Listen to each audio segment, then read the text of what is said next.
오늘은 고난주간 5째 날입니다. 오늘 들으실 하나님의 말씀은 주기도문의 5번째 기도 제목, 우리가 우리에게 죄 지은 자를 사하여 준 것 같이 우리 죄를 사하여 주시옵고입니다.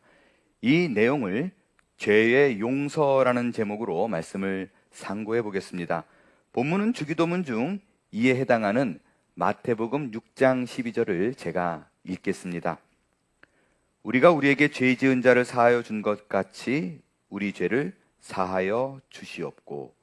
아멘. 기독교의 핵심이 무엇이냐? 모든 것을 다 빼고 한 가지만을 말하라 라고 하면 그것은 죄사함, 즉 내 죄에 대하여 내가 용서를 받았다 라는 것입니다. 예수님이 극한 고난을 받은 것도, 그리고 그 모진 십자가에 죽음을 당한 것도 모두 다 죄 때문입니다. 그러니까 우리가 예수를 믿는 참된 시작은 여기에서 시작을 해야 됩니다. 이 죄사함을 받았다는 감격과 감동, 그리고 내가 이 죄에서 노임을 받았다라는 것을 신앙의 기초로 하지 않고 단순히 예수를 믿으면 복받아라는 것으로 시작을 한다면, 또한 내가 기도할 때마다 하나님이 응답해 주시는 감격, 내 삶에 어려운 문제를 만났을 때 기도해 주시면 해결해 주시는 분이야 라는 것만을 내 신앙의 기초가 된다면, 예수 그리스도가 우리를 위해서 돌아가신 그분의 순환, 죽음은 아무런 의미가 없습니다. 그렇지 않나요? 여러분, 하나님은 예수 그리스도 이전에도 이스라엘에게 복을 주셨던 분이십니다. 이스라엘의 기도를 들어주셨던 하나님이고 이스라엘의 모든 문제를 해결해 주셨던 분도 하나님이십니다. 그런데 그와 똑같은 의미로 우리가 하나님을 믿고 복을 받고 있다라고 생각을 한다면 그냥 유대교를 믿으면 됩니다. 굳이 우리가 예수 믿는 자, 예수 그리스도인이라는 것으로 불릴 아무런 이유가 없습니다. 여러분은 기독교인이신가요? 그렇다면 반드시 이 예수 그리스도의 십자가, 그분의 죽음이 여러분의 삶과 의미가 있게 연결이 되어 있어야만 합니다. 이 연결은 단 한 가지, 내 죄 사함을 받기 위하여 그가 나 대신 죽었다라는 것이 실제로 내 삶에 있어서 현실 속에서 내가 체감이 되고 현실이 되며 그것에 대한 감동과 감격이 우선되어야 한다라는 것입니다. 그렇기 때문에 예수님이 우리에게 가르쳐 주신 이 주기도문에서 우리가 우리에게 죄 지은 자를 사하여 준 것 같이 우리의 죄를 사하여 주시옵고 라는 이 기도는 기독교의 핵심 기도 내용이라고 말할 수 있을 것입니다.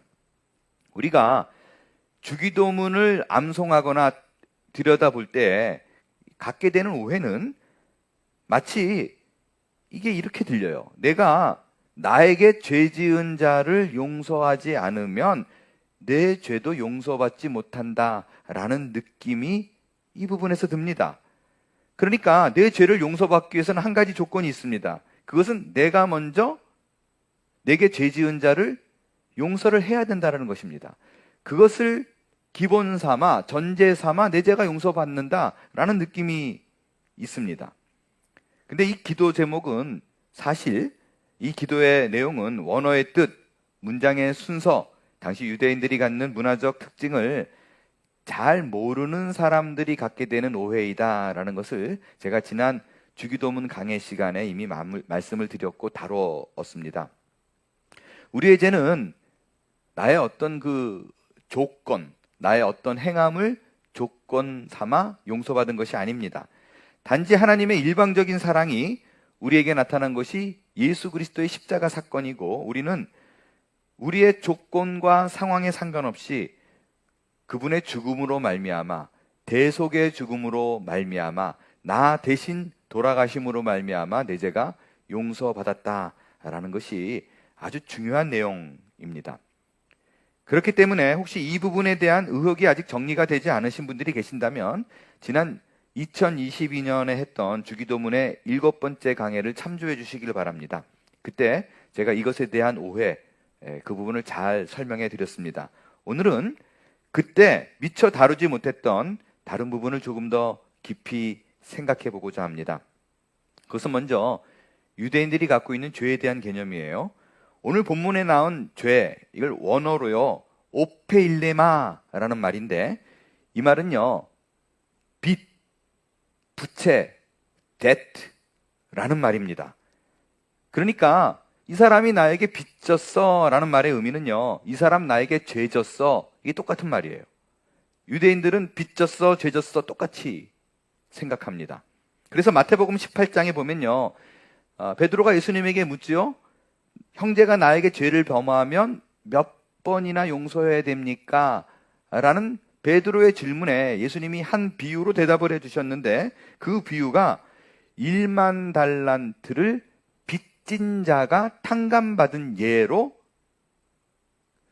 죄 용서에 대해서 설명을 하셨어요. 빚진 자, 죄진 자, 유대인들에게는 같은 의미예요. 그래서 유대인들이 그 빚진 자가 탕감받았다라는 것을 죄 용서함 받았다라는 것으로 쉽게 이해를 했습니다. 이게 한국 사람이 갖고 있는 죄에 대한 개념하고 조금 다릅니다. 그래서 제가 예를 들면서 설명을 좀 해야 할 것 같습니다. 아주 단순한 예를 드릴게요. 만일 여러분이 A라는 친구에게 거짓말을 했습니다. 죄를 진 거죠. 그런데 그 친구는 여러분이 거짓말한 거를 모르고 죄를 졌다는 걸 모르고 변함없이 나한테 한없이 잘해줍니다. 그래서 여러분이 내가 그 거짓말을 했다는 것 때문에, 죄를 졌다는 것 때문에 마음이 편하지 않아요. 계속 걸려요. 그래서 어느 날 그 친구에게 내가 자백을 했습니다. 사실 내가 당신에게, 너에게 거짓말을 했어. 용서해 주겠니? 라고 물었어요. 그랬더니 그 친구가 아주 깜짝 놀라면서, 아이고, 그동안 얼마나 힘들었겠니? 이젠 됐다. 내가 너를 용서하니까 이제 자유하고 변함없이 똑같이 잘 지내자 라고 얘기합니다. 이 말을 들은 여러분은 어떨까요? 내가 이제는 그 죄를 졌다, 거짓말을 했다라는 그런 guilty feeling,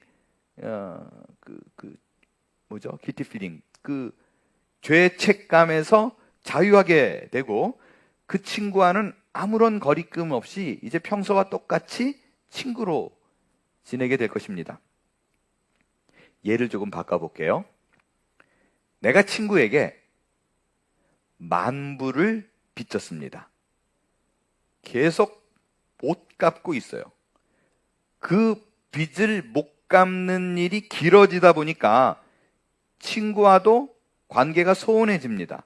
잘 못 만나게 되고, 오히려 그 친구가 보자 그래도 내가 슬며시 피하게 됩니다. 그거를 친구가 눈치챘어요. 눈치챈 친구가 어느 날 내게 찾아와서, 야, 이 돈 10,000불보다 나는 너와의 우정이 더 소중해 라고 얘기하면서, 이제 그 10,000불 갚지 마, 너의 빚은 제로야, 없어 라고 얘기를 해줬어요. 채무를 탕감해줬어요. 그럼 이제는 말 그대로 여러분은 그 친구에 대해서 자유함을 얻고 아무런 거리낌 없이 친구라는 관계, 이전의 관계를 회복하게 될 것입니다. 이 말은 곧 앞서 친구에게 거짓말했던 사람이 거짓말했었을 때에 회복한 것과 전혀 차이가 없습니다. 상황적으로는 용서받고 깨끗하게 친구로 돌아온 것, 모든 것이 똑같습니다. 그러나 거짓말을 했다가 용서받아서 친구 관계가 회복된 것과 채무 관계에서 용서받아서 회복된 것은 상황적으로는 똑같지만 어떤 면에서 차이가 날까요? 아마도 내가 그 친구를 대하는 마음 자세에서 차이가 나게 될 것입니다. 그렇죠? 거짓말을 했다가 그 죄를 고백해서 용서를 받았다면 그 실제적으로 그 친구에게 어떤 피해를 주지 않았다라는 생각 때문에 회복이 쉽게 이루어질 수도 있습니다. 그리고 그 친구에 대한 마음의 부담은 없습니다. 하지만 채무 관계는 조금 다릅니다. 그 친구가 변제를 해줘서 내가 그에게 대한 어떤 의무감, 그렇죠? 그런 건 없습니다. 빚은 없지만 다른 게 생겨요. 고마움입니다. 이 고마움은 거짓말에서 용서받은 것과는 비교가 안 되게 훨씬 큽니다. 이미 빚은 없지만 내가 그에 대한 고마움 때문에, 감사함 때문에 뭐 조그만 거 좋은 거라도 하나 생기게 되면 그 친구와 나누고 싶을 것입니다. 그리고 그 만불에 비해서 터무니없이 작은 액수의 무언가일지라도 하여간 내가 그에게 주고 싶고, 이로 인해서 내가 빚졌었던 그 마음을 좀 갚아 나가고 싶은 마음이 생길 것입니다. 물론 안 갚아도 됩니다. 안 갚아도 전혀 문제가 되지 않습니다. 하지만 내가 그렇게 잘해주고 싶은 것, 그런 마음이 드는 것이 인지상정입니다. 그것은 사람이 사는 마땅한 도리요 자세일 것입니다. 여러분, 그것이 성경에서 말하는 내가 받은 죄의 용서입니다. 빚에서 탕감받은 거라고요. 예수님께서 우리를 대신해서 십자가에 돌아가셨기 때문에 우리는 죄에 대해서 용서를 받았습니다. 그 말의 뜻은 우리가 마땅히 그분에게 갚아야 될 엄청난 액수의 돈이 있는데, 채무자였는데 탕감을 받았다라는 것입니다. 그렇기 때문에 우리가 현실적으로는요, 상황적으로는 우리가 안 갚아도 됩니다. 갚아야 할 것이 없습니다. 완전히 자유함을 입었습니다. 그러나 만일 내가 엄청나게 빚진 그 액수의 돈을 탕감받았다라는 것을 실제적으로 가슴으로, 마음으로, 피부로 아는 사람은 이런 반응이 나올 거예요. 예수님에게 미안하고 존경스럽고 무언가 그분과 나누고 싶고, 그분을 위해서 내가 무언가를 하고 싶고, 그런 마음의 자세가 들게 될 것입니다. 성경에서 말하는 죄의 용서와 죄의 용서를 받은 사람에게서 기대하는 성경의 이야기는 바로 이런 것입니다. 그래서 바로 이 주기도문이 우리가 우리에게 죄 지은 자를 용서한 것 같이 우리의 죄를 용서하옵시고, 이것을 당연하게 하나님 앞에 드릴 수 있는 기도가 되는 것입니다. 이 죄사함의 감격이 내 죄를 용서하신 그 하나님께 뿐만 아니라 그 사랑에 대한 감격이 흘러 넘쳐서 모든 이에게 영향을 주게 된다라는 얘기이지요. 참고적으로 말씀을 드리면 원어에는 우리의 죄를 용서하옵시고가 먼저 나와요. 영어에도 먼저 나옵니다. Forgive us our debt. 이게 먼저 나와요. 그 다음에 As we also have forgiven our debtors. 이게 나중에 나와요. 그러니까 내 죄를 용서받은 만큼 특별히 내 죄가 얼마나 큰 죄였다라는 것을 피부로 완전히 체감하는 사람은 도저히 갚을 수 없는 것을 예수님이 해줬다라는 감격이 있는 사람은 당연하게 그 채권자였던 하나님에게 잘하는 것뿐만 아니라 내 주변에 있는 모든 사람에게도 그 감동을 자연스럽게 전해주는 자가 된다라는 것입니다. 이것을 당연하게 받아들이는 기도의 의미의 기도가 우리가 우리에게 죄 지은 자를 용서함 같이 우리의 죄를 사하여 주옵시고 라는 뜻입니다. 마지막으로 우리가 한 가지 사실을 조금 다루어야 할 것 같습니다.